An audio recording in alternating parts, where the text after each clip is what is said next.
Good morning, traders. Hope you're all doing well. So yesterday on Nasdaq, we saw quite a significant drop, and we just tapped this true gap that was formed back on the 22nd of February. It was quite a steep drop. It kind of took a lot of people by surprise, I think. We've now got a kind of tale of two gaps, with this gap from the kind of late February to this gap that's just formed between Monday's close and Tuesday's open. So what about market structure? Now, all time frames are still pointing up from weekly to daily to H4. If you notice, we haven't made a lower low yet or a lower high. Now, if we go to H1, yes, we do have a downtrend on H1. Now, this can just be seen as a correction for now, in my opinion. The market is still heavily bullish. I notice we've swept some equal lows here. Okay, some weak lows. Does that mean we'll rally all day up to this gap? Not necessarily. Does that mean we'll drop and fill into this gap? Well, we'll just have to dig a bit deeper to actually find out. But the bias generally should be pro-trend on the higher time frames, despite yesterday's quote-unquote healthy correction. So what did I do today? I did a setup 2 buy. So I woke up quite late today. I've just been exhausted actually from previous days of getting up at like 4:30 in the morning. Getting to bed at maybe 9 or 10. It kind of catches up with you after a while. So last night I collapsed about 8 p.m. last night and got up. I think I maybe slept 12 hours. I'll have to check. I'll check my whoop strap and see how I did. But I feel pretty well rested now, so I'm ready for calls if anyone hasn't talked to me in a while. Definitely catch up with me. So what trade did I take this morning? I took this buy. It was about a 1 to 3 or a 1 to 4 for about 3k per account. So why did I take this? Well, first of all, bullish bias. All time frames up apart from H1. We opened just at yesterday's value area low from the previous day. So we bottomed there and been rallying all morning. So, my first thought is try and get in with this up move. So I waited for a bit of a pullback, which I saw in the footprint, and I got in once I saw adequate confirmation. So this falls under the purview of setup 2, which is a continuation trade. Now, I've told you I want you to focus on setup 1 for the most part, and just try and trade that. I said 50 times for a reason. That gets you in the kind of mindset of not chart watching, not try to find trades everywhere. It makes you very disciplined on working with alerts and not chasing the market around up and down, try to find trades, because your brain will naturally try to find a trade out of nothing. So setup 1 kind of gets you away from that, and once you've mastered that, you can then move on to the other setups. So setup 2 is simply a continuation pattern. If you've already had a setup 1, for example, we've swept a daily low here, and we've been moving up all morning. So setup 1 has already occurred like overnight, and this pullback was the kind of time I started looking at the market and observing footprint. Now, I had noticed on the M15 time frame some stacked imbalances here and here, and we didn't quite touch those, but we did get a bit of an absorption. So I went onto the order flow, did a bit of analysis, and I'll just show you that.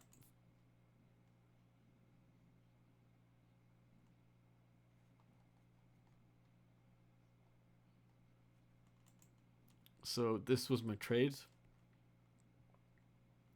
You can see here spike in volume and delta on a high volume node. It just missed the stacked imbalance that I thought we would test. We didn't quite make it there, but you have to adapt and adjust to what's happening in the moment. So at this point, it was not a buy, but we did form a large stacked imbalance from this absorption candle, and then we broke it and based on top of it. So that was good enough for me, and I got in and added a few contracts. And then once I saw we were moving well, I added an additional contract, and then just took the low hanging fruit. I just took it for about 3k, and then just banked it, and that's good enough for today. For the rest of the day, well, we do have to be cognizant of these two gaps. It's a bit of a confusing situation which one to choose. Are we going to go and fill this, maybe an NFP, or are we going to go up to this today? The bias should be somewhat bullish given the trend, although we have been making all-time highs seemingly daily, and this is a situation that I've not come across in my lifetime, and I don't think most of us have, because this is the biggest rally since 1972. So we should always be thinking pro-trend, because this is how institutions work. This is how global macro funds work. They always go pro-trend, and that's kind of the underpinning and the undergirding of all edge is trend following. So always think to be going with the flow and not trying to counter the flow of the market. That's a very, very important point. So what do we do today? Well, I haven't done analysis on the other markets, but just overall, if we have a look at NQ Weekly, this week all we've done is come down and test last week's volume value area, okay? We haven't actually made a lower low. Yeah, that's quite significant. We've not broken the low of last week.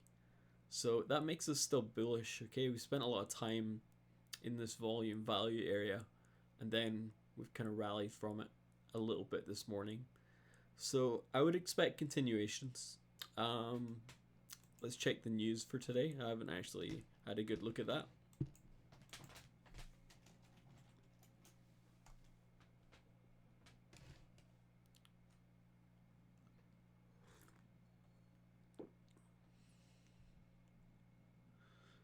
It's the 6th, so okay, budget release on GBP, so be aware of that.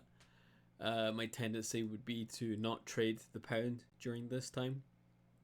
I don't think there'll be any surprises. Usually in the UK, everything in the budget is kind of leaked deliberately to the press, and then if you follow the budget year by year in the UK, there's always a quote-unquote rabbit out the hat, usually a surprise that they haven't leaked, like some tax cut or something. So watch out for that. It'll probably be some kind of tax cut in national insurance. I haven't really looked at it in detail, but yeah, be aware of that today. That's quite an important release on the fiscal side of things, so I'll tune into that when it happens. We have the ADP non-farm employment change coming up very, very soon, 1:15 UK time. So that'll be interesting to watch. So this is just an estimate of the NFP. Sometimes it can be a bit of a damp squib. Sometimes it can create a huge move. So be very, very aware of this. Try not to trade around it. But if, for example, ADP swipes us down below the European or Asia low, we could perhaps look for entries around the previous day's volume point of control and the inefficiency below it. That would be my kind of bias. So for a news trade, try not to trade minutes before the news, speculate on the direction, wait a bit, wait for the dust to settle. So let's say we do get that move down, let the dust settle a little bit and let it form some structure up first before you get in, and follow the order flow always. All the rules are in delta divergence and filling imbalances and high volume nodes. Just allow it to build some structure first before you get in. So that's what setup 2 is all about, is just following the footprint kind of logic. So here it was support on a high volume node, we absorbed a bit, and then we managed to break through an imbalance, which is very bullish. It's bullish if we break an opposing imbalance, and if you notice, it kind of formed like support for price after that. Okay, so CVD heavily rising. I did also notice on Bookmap that there was a lot of liquidity above price, try to push price down. You know, at first sight you might think that's a bearish sign, but it's actually somewhat bullish because price will tend to move towards that volume. But it does show the intention of a lot of people wanting to push price down this morning. So keep an eye on that. I think I won't trade again today. The only thing that would tease me in is that move I talked about, maybe a move below the European Asia low today in this kind of area around 17920 to 17935.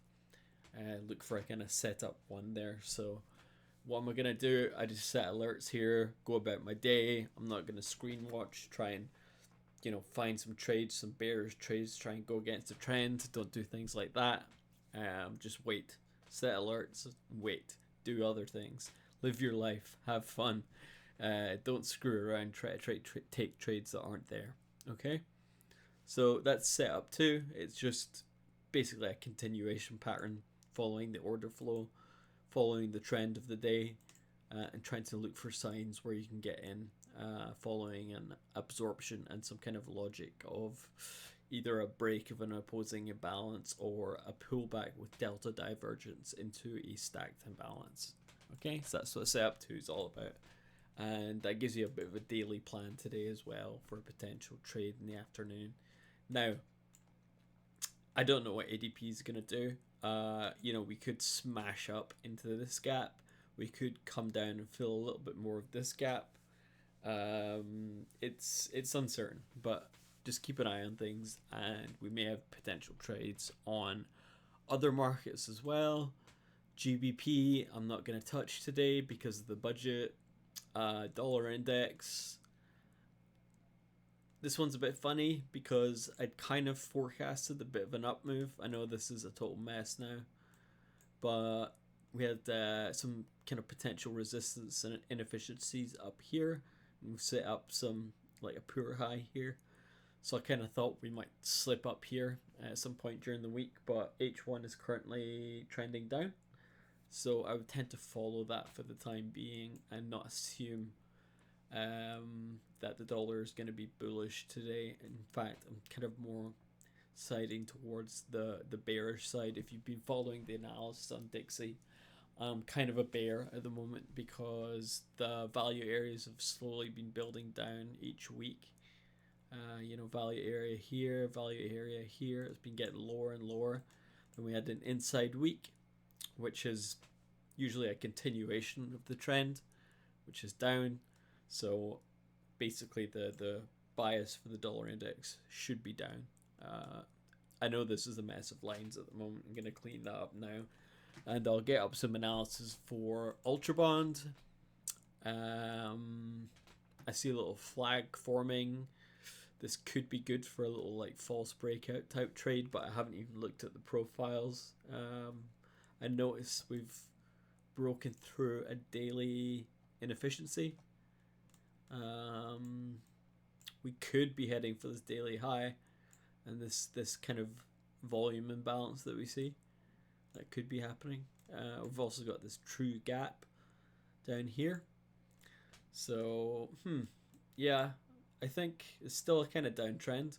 I mean, not kind of a downtrend, it is a downtrend on daily.